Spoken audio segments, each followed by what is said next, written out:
All right, guys, welcome back to the Discovering Eden podcast. My name is Brandon, And I'm Jonathan. and yep, that's pretty on cue. That is pretty on cue right there. We were just talking about how we were tired, and that Jonathan here was up till 2 in the morning playing Tamagotchi Life. Priorities. It was the night before my weekend, so I figured why not. you Am know, I weary today? Yes. Is my mind all there? No. make for a great episode. That's why I bring my blindfold when I drive. I'm kidding. Could you imagine though? Just gonna take a nap. Jesus, take the wheel, quite literally. It wasn't me taking the wheel, let me tell you. I'm kidding. I don't do that. I'm a responsible driver. All right, we should pray. All right. I'll pray us in and then we can get right into this discussion. All right. Dear God, I just thank you that we're able to, laugh around, have fun with each other, and basically just have good conversation. Ultimately, as it centers on you, God. And I just pray that you will be in this discussion, that, what we have to talk about will be, above all else, honoring to you. As we continue to walk through the days of creation. And I just pray that you would just open our ears, hearts, and minds for what you would have to say to us as we discuss these things. So I pray this in the name of Jesus. Amen. Try really hard to hold back that cough. It's fine. You can cough all you want once we're in the bumper. Mm-hmm.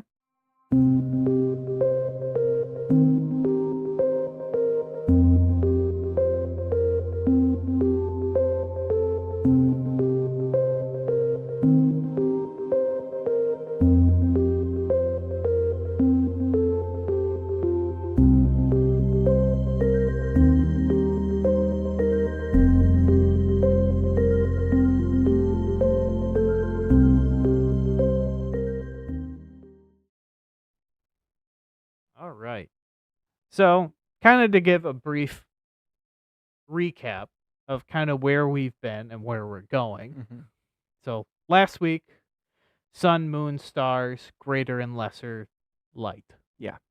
In the sky. So, again, there's the repetition of the pattern, just like day 1 was light, let there be light, light. Then in day 4, you have light in the form of stars, moon, sun, and all the celestial bodies in that sense. Right. Let there be light. Given more pronounced form, but you see the pattern start to develop. And that is much the same with day 5, as it's a continued pattern again off of day 2, where it's water from water from water and water, and you'll see what when we read it.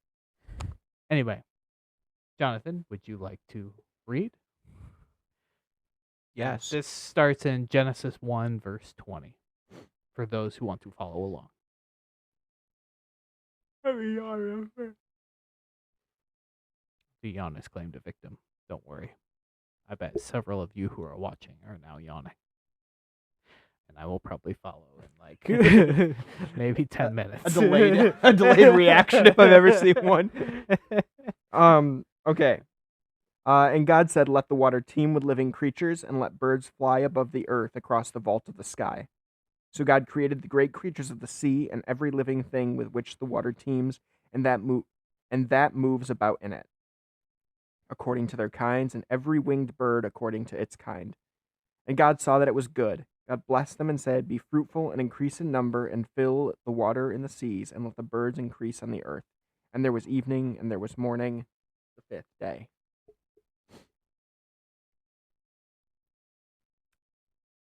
So that's how Angry Birds came about. I'm kidding. That was probably the worst joke I could have made. So I guess what we can do is we can do you want to start with kind of what I have on the list here with where we've kind of been going, logic, science, reasoning, and into theologic or biblical? Or do we just want to go, hey, what stood out to you kind of thing? I think let's start with what stood out because I feel like that's how we've been starting the last couple. Okay. Let me go back to it. Obviously, again, some of the repetition of the word choice stands out again. Specifically, we see the vault again. Just I think that's an interesting word for the sky, or the vault of the sky. So whatever that means. The space of the sky. The space of the sky. And again, I mean, you just see the constant repetition. It's a little hard to read out loud, actually. I've noticed, like, according to its kind, and every winged creature according to its kind, and then, like, I mean, it's just a lot of the same words over and over. So that's kind of in line with what we have been seeing in a lot of the different days. But the other part that stands out, and it's the most like, hey, that's pretty obvious, but we see kind of besides, the vegetation that we saw earlier, this is the first like life in the sense that, oh, it's a creature, it's a living being, Mhm. not that plants aren't living because they are, but you know what I mean. It's animals and stuff like that. So I think that's It has the quote unquote breath of life. in it, exactly, yeah, that's a good way of putting it.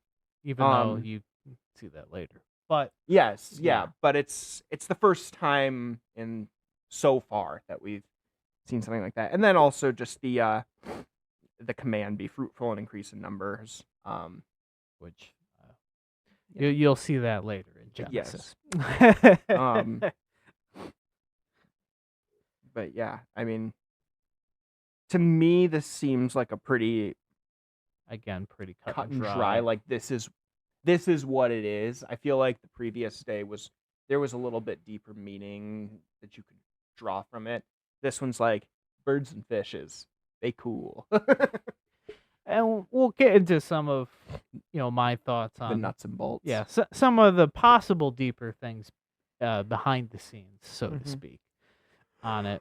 But again, we'll go into. Oh, I just.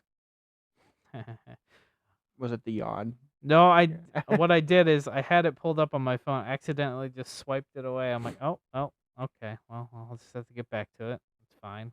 Everything's fine. It's all good. It's fine. I know where we are. I just gotta. Okay. All right, back. Okay, so logic, scientific discussion. What I did is, well, I focused on the fishes and the birds. Let's say things in the sea, things in the air. Mm-hmm. So, when you think of marine life or anything in the water in general, what are some key things that stick out to you that differentiate it from that of the air Yeah. and that of the land? I mean, obviously, it's the fact that they can live underwater. I mean, that's pretty much a given. yes. But yeah. But yes, that does. And yeah. that builds into my point in that marine life, and this is gonna sound goofy, but I'm being sincere. It's weird. Like there's just a lot of unique traits that it has to have to be able to survive underwater that makes it kind of Alien. that's exactly Yeah. the word I was going to use is alien. Especially as you go deeper into the ocean. Obviously, there's a lot we don't know. But some of the stuff that we do know from the deeper parts of the ocean those things are like nightmare fuel. Like I'm dead serious. Like they're just strange. They're weird. They're odd. And yeah, that's where my mind goes immediately. And I think it's kind of fascinating because we know them now as some of the things that, they live at like there's some animals that are in the benthic zone. So without light, Yeah. without any of that stuff. Pure darkness. So they live in pure darkness, but yet they can still emit light. Yeah. So they don't even What's- know what light is, What's the but they like the bioluminescence. plank? Yeah, is there a plankton that does that? There is. That's more on the surface Yeah. though. When I think It's of it, where what's it called? I think it's. but you think the anglerfish, Yeah. for example, it dangles the little lights. Hey, come here, my snacks. Yeah. Get- Well, I know. get Again, Dory. I'm focused on the plankton because I think they're cool. I think it's in the Maldives. They call it the Sea of Stars, and it's basically at night the plankton It's just like illuminate the ocean, and it's very cool. Well, is Um, it any movement Mhm. will trigger it to be kind of blue, Yeah. different things It's like that. It's actually one of the videos I had on here. Oh, is it really? I actually. didn't know Yeah, that. I the, was the plankton for the luminescence. Yeah, the plankton are cool. I think they're cool. yeah.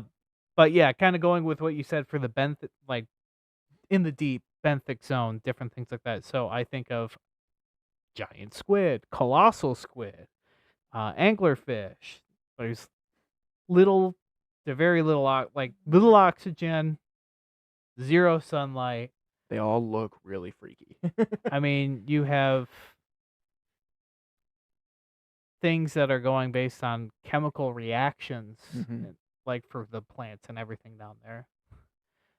So not photosynthesis. Yeah. It's an entirely different process in and of itself. But something that, I mean, you do see this on land in a way as well, but for an entirely different environment or circumstance. But you have giganticism, Mhm. especially when you get deeper and deeper. Things get larger. More room to play. Well, I mean there's that, but like I just thought that'd sound funny. that's just something in science that the deeper you go, you find bigger things. And obviously we don't know everything that's super far down. We only know bits and fragments of what we do know, of what little research we've done for of depths of that magnitude. Now, the coastal waters, we may know them a little bit more. Sure. Because they're coastal. Yeah. They're pretty close to the coast. Much easier to research. Yeah. It's within arm's reach, we'll say. I can't find it. Oh no. You lie. But when you get into the deep, or and maybe not even the abyss, but just the deep, just Right. the wide open ocean. Yeah. Past the continental shelf. It's uncharted territory, really. Yeah. And there's so much water on the planet itself. Like what percentage is it exactly? I don't even remember. It's like, wasn't it 70 something? I can Google it. That's what Google's for, is to get the exact number. And then it doesn't tell you the exact number because it's like it's Google AI.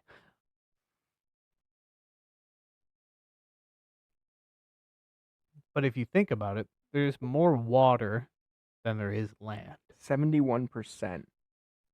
The ocean covers 71% of the Earth's surface. So, yeah.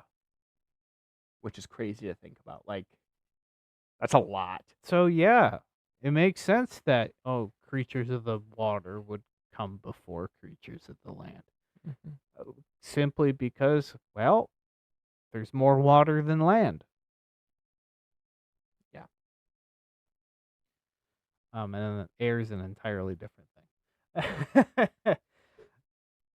But another thing that I do think stands out for things of the water is kind of going to that bioluminescence. It's not like things on land or anything can't have bioluminescence. Sure. You just don't see it as frequently. The environments don't favor it. I mean, maybe in the caverns that you might, well, most of the time in the caverns or caves, they're blind. And typically, like, they're white, basically. Yeah. Because What's the salamander that is blind? I don't know. it doesn't really matter. It's a cavern dwelling salamander. It's blind. They're Yeah. kind of freaky looking. But it's that's the kind of thing that stands out to me is okay, that's another key distinguishable characteristic possibly. And the fact that I don't know, they have fins and everything. Yeah. But something that they do share in common is IQ. Mm-hmm. And this I would equate with basically any creature in general, because how a lot of them operate is they go for certain things. So one of the videos I have on here, because this was again adapted from a small group study, I'll link all the videos I have technically in this in the description below, so you guys can look at the actual videos that I was going to be playing, but I'm not so techy to know exactly how to do that without being kind of a reaction video at that point. Oh man. But the video I have here is whales and dolphins communicating together to get prey. Mm-hmm. So the whales using the bubble traps, or it might. Okay, let me rephrase that.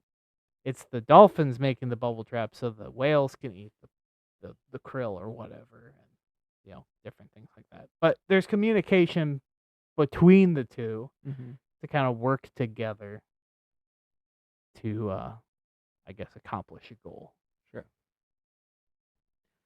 So let's go to the air. The birds of prey, unique birds, different things like that. So think of any bird, like what's a bird that comes to mind that is like, it's distinctively characteristic of a bird. I mean, I don't know. I'm just kind of spitballing here. Characteristic of a Yeah, this is Name a a bird that's prototypical, like a prototypical bird. pigeons. Okay, Now, if you want my well, favorite bird, that doesn't go quite well with okay, IQ. that's fair. If you want my like what I think is the coolest bird, and I've always thought it was cool since I was a kid, the owls. Any type of owl, I think is sick. Just I think they look cool, but also birds of prey are just inherently pretty interesting. Which is why I said birds of prey. I like birds of prey. But yeah, if you're going towards the higher IQ, I feel like a bird of prey is generally gonna fall into that category a little bit more than a pigeon. But when you said prototypical bird, I was like, what's the first bird that comes to my pigeon? No, not the dodo bird. No, not even close, dude. That didn't even cross my mind.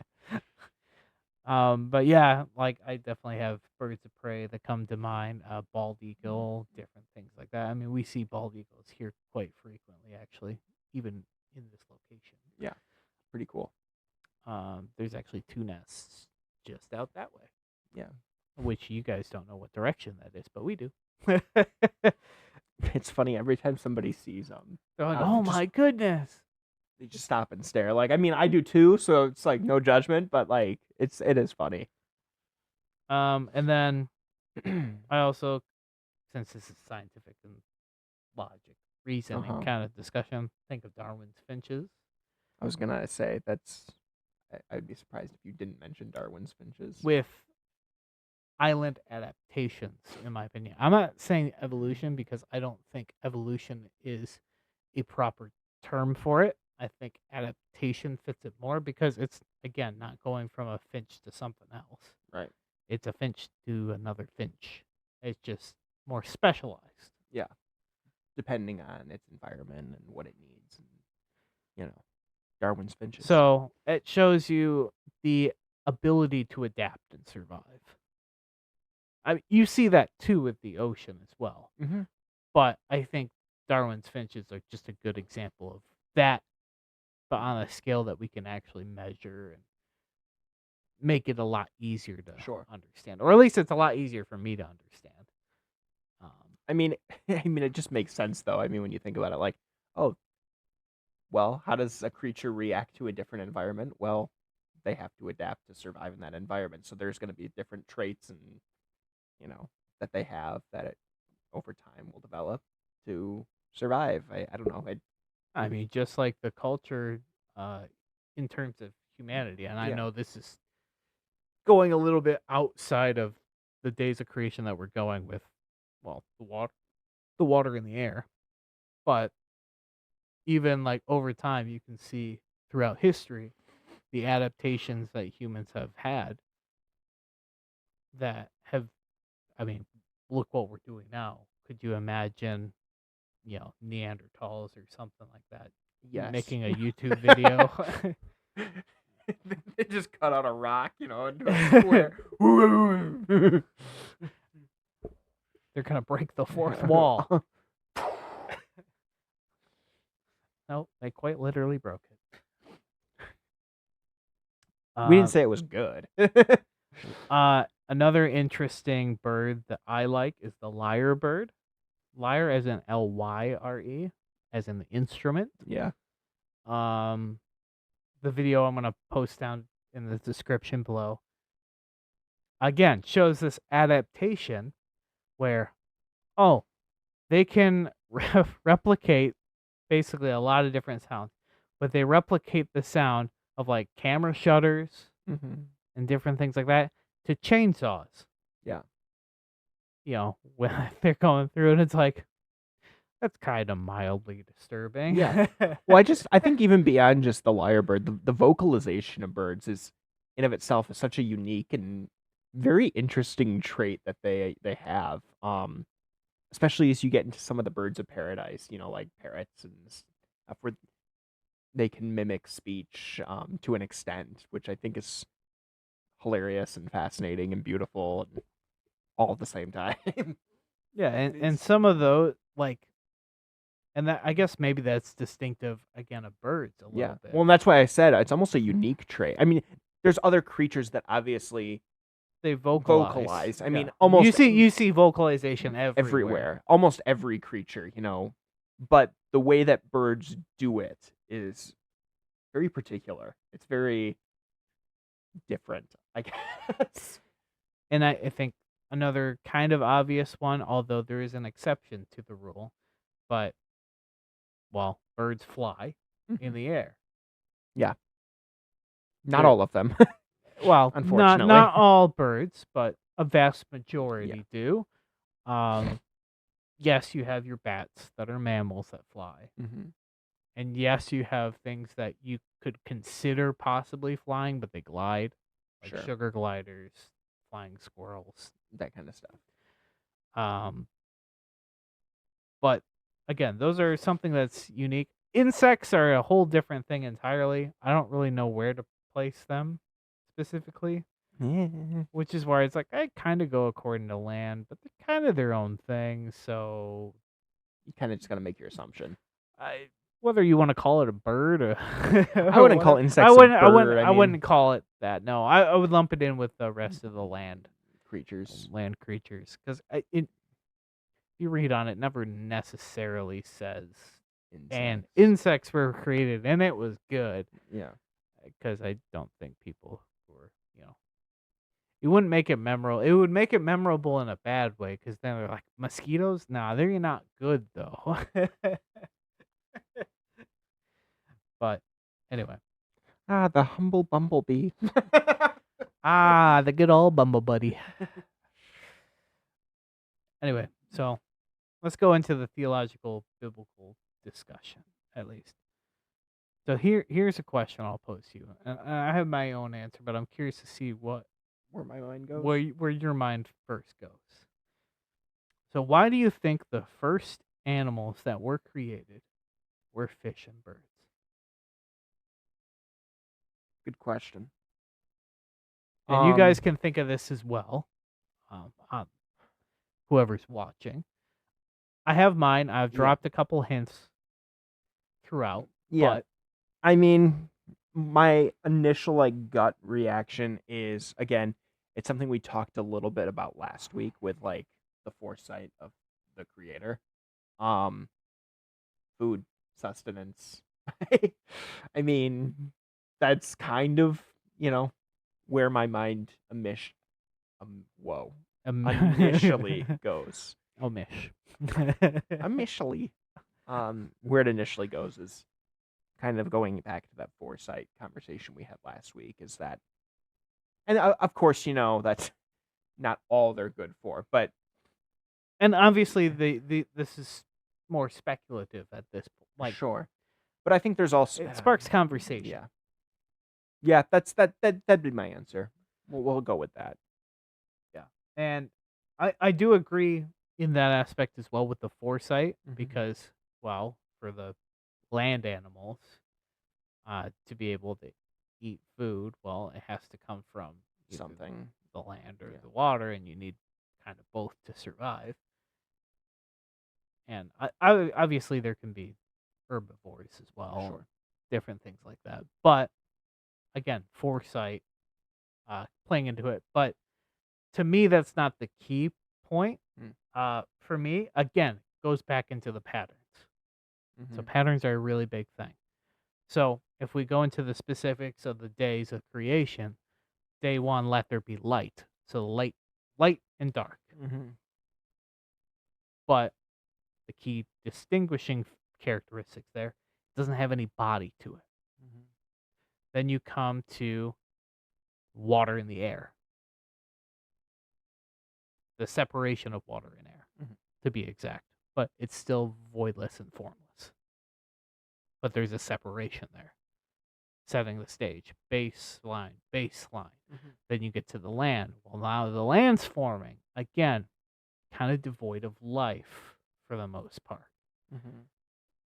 Apart from, like, plants and everything like that. Yeah. But again, that's foresight. But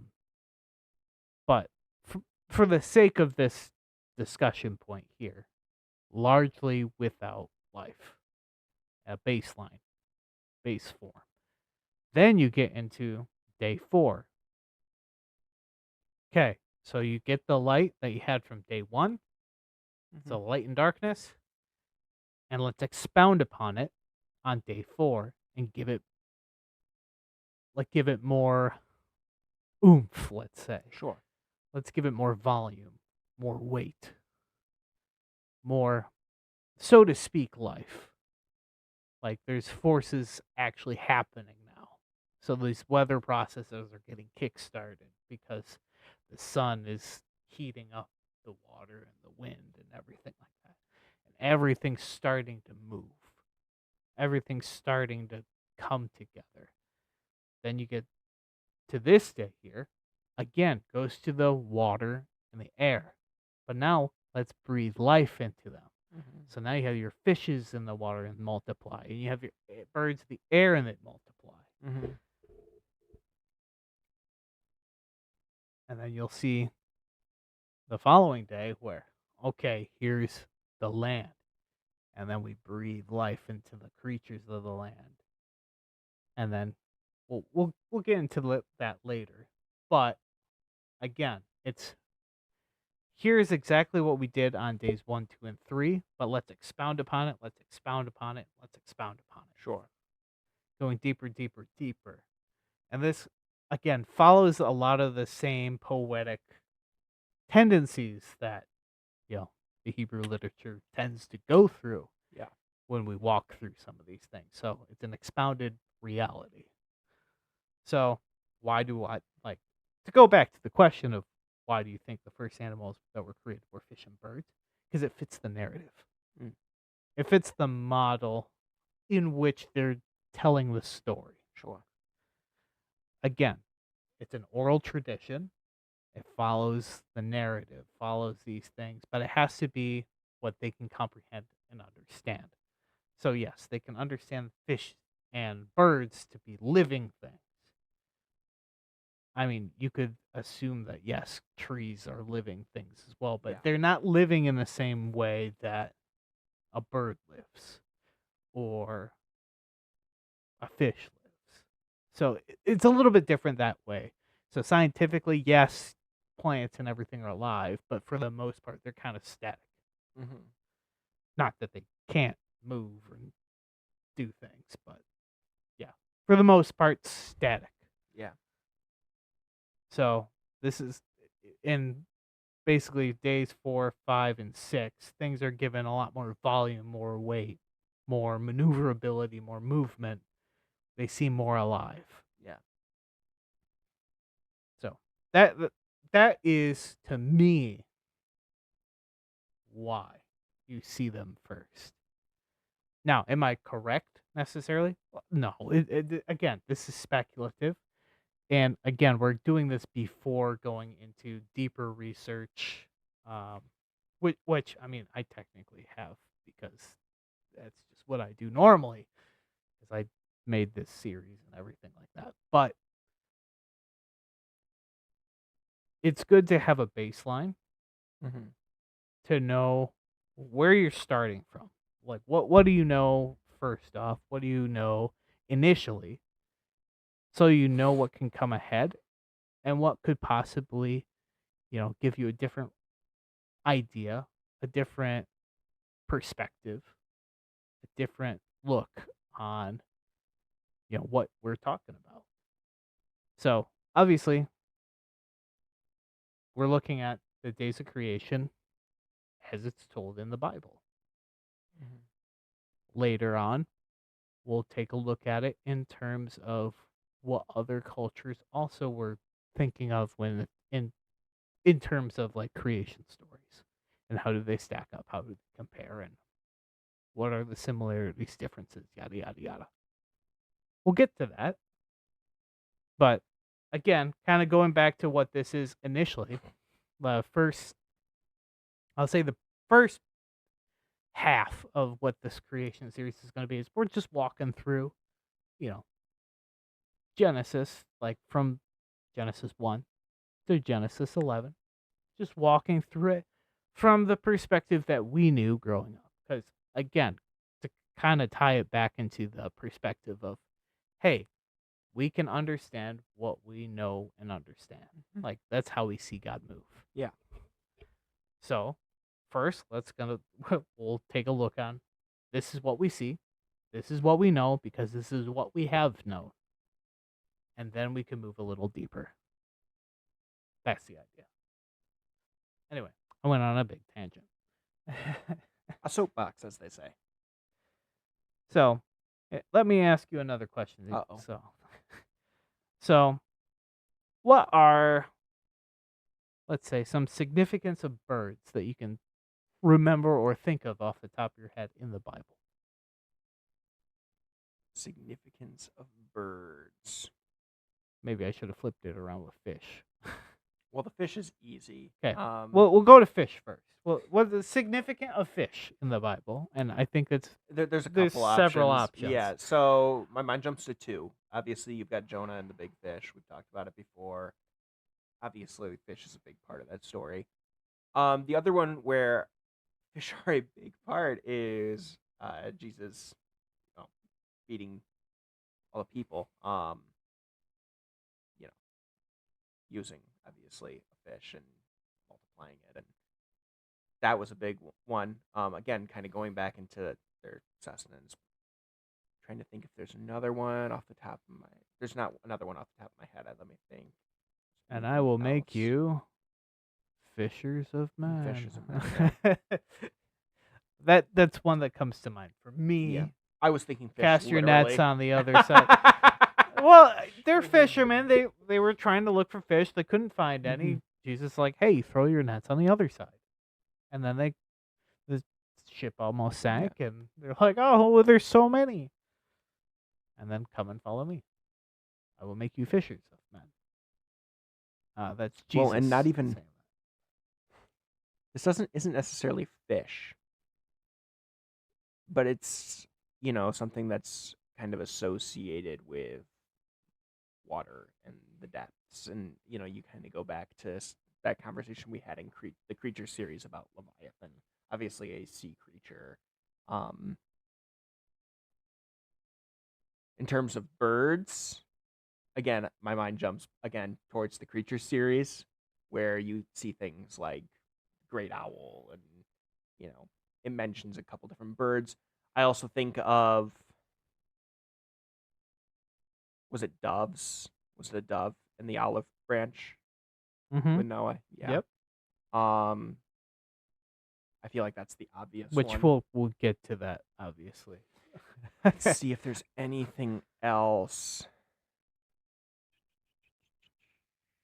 Rack the old noggin.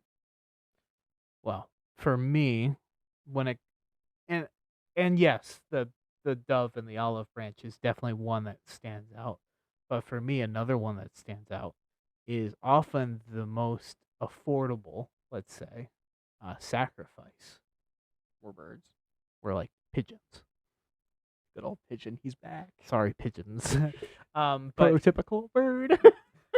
but like those are typically the one like or I can't remember if it was pigeons or doves or something like that where they would typically be offered as sacrifices to cleanse the sins of, whatever. If it was pigeons, that's dirty. I wouldn't use them as a sacrifice. But the rats anyway, in the sky. Because I mean, yes, you have sheep, you have rams, you have cows as like some of the sacrifices as well, like goats. But some of the most affordable with people that didn't have a lot were birds, which I would say are a vast majority of what was sacrificed, likely. Probably. But that's something that stands out to me off the top of my head, along with obviously the symbol of peace as the olive branch and having the Holy Spirit, different things like that. But anyway, now let's just have a little fun conversation. Favorite bird and fish? I already told you my favorite bird. It's owls. Any type of owl. It doesn't matter what kind of owl. They're cool. They're all cool. Fish? See, now you get into more interesting territory because I don't know. I don't know if I have a necessary like a favorite fish. Like I'm like that's the bluegill because it tastes good. No, I'm kidding. It tastes good. It's probably on my higher favorites. My just mind, like chicken is my favorite bird because it tastes okay. I was gonna jump to like clownfish because Finding Nemo, but it's like I don't really love Finding Nemo, mostly because it was the only movie we watched in elementary school. Your favorite fish is the blobfish. There you go. No, those things are disgusting, vile creatures. Yeah, I don't know. I don't know what my favorite fish are. There's a lot of cool fish out there. I wouldn't really necessarily know what would be my favorite. I like coelacanth just because it's old, and they thought it was extinct, and it's not. The Lazarus taxon, again, going back to the creature series a little bit there too. But I've always had a fascination with basically anything dinosaur aged or whatever. So that's probably up there. I think the muskellunge is another cool one. The muskie, big fish of prey in kind of the Great Lakes area. Kind of cool. I've never caught one or seen one, but they cool. Or basically any fish of basically any fish of prey or so any carnivorous fish. I think they're fascinating. Probably if I was to pick a favorite fish, I don't know if I'd have one in general, but I'd probably say anything kind of more in the tropical, I think they look cool. Whether I could name them or not, no, but I mean if you put them in front of me, I'd be like, yeah, that lives in a tropical area. And I mean if you want to extend the conversations to like sharks who are technically fish or different things like that, then yeah, sharks are cool because they're they eat other things. Jaws. Big fish, big teeth. Fish are friends, not food. I do think like there's some prehistoric fish, at least in the geologic record, that I think that would have been interesting to see, but also terrifying to see because they were massive. Dunkleosteus as one of them, which was basically all bone. No, delightful. So it basically severed things in half to eat them. And Like I said, delightful. that's real delightful, I know. But they're no longer around, as far as we're aware. As far as we're aware. I have to put that disclaimer in because well, the world's a big place. Basically anything in the water for me is kind of fair game to still be around. So Megalodon to me could still be out there. I won't discredit it. Same with like Plesiosaurus, anything like that. To me, it still has just as good a chance to still be there than anything else. So I don't discredit it. Do I think they're less likely to be around? Yes. But I don't count them out. Just because, well, the ocean's a big place and we don't know hardly anything of it. So, It's 71% of our home. yeah, and we still don't know a whole lot of it. But What about favorite bird? You never favorite said bird? Favorite bird. I kind of mentioned it a little bit already. The lyrebird. Oh. Lyrebird is one of them. Or basically any bird of prey. Where does a goldfish rank? I had a goldfish once. Like on on your ranking of favorite fish. Well, in Animal Crossing, it's higher up there because it's above 1,000 bells. So, Oh. And with that, I'm not sure we have anything of substance left to talk about. Let's talk the turnip market in Animal Crossing. I haven't played Animal Crossing in a while. Here, I'll just briefly skim over the passage again to see if there's anything that sticks out to me that I want to go over. The vaults and the vaults and the vaults and the vaults. Why? Well, I mean, kind of the be fruitful and increase in number and fill, yeah.